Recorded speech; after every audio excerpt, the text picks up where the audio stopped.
YouTube మిత్రులందరికీ నా ఒక హృదయపూర్వక నమస్కారం అండి. ఈ స్క్రీన్ పైన కనిపిస్తున్న మరుగుమందు దేనికి వాడతారో ఈరోజు మీకు చెప్తానండి.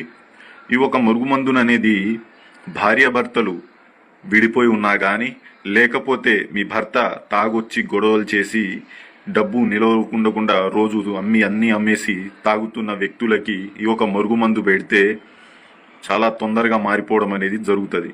ఇంకా తాగుడు మానేయడం కూడా జరుగుతుంది. ఈ యొక్క మరుగుమందు ఫలితాలు అనేది చాలా గట్టిగా ఉంటుందండి.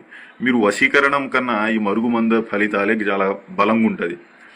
ఇంకా మన భార్యాభర్తలు కానీ, ప్రేమికులు కానీ, ఎవరైనా మీ నుంచి దూరంగా వెళ్ళిపోతున్న వ్యక్తులు, మీతో రోజు గొడవ పడుతున్న వ్యక్తులకి ఈ మందు పెట్టడం వల్ల మీ యొక్క మాట వినడం కానీ, మీతో ప్రేమగా ఉండడం కానీ జరుగుతుంది. దీన్ని ఎన్ని రోజుల వరకు వాడాలండి అంటే ఒక్కసారి పెడితే సరిపోతుందమ్మా. ఈ మందు అనేది ఒక్కసారి వాడడం అనేది సరిపోతుంది. దీన్ని ఎన్ని రోజుల వరకు నిలువ ఉంచుకోవాలంటే 72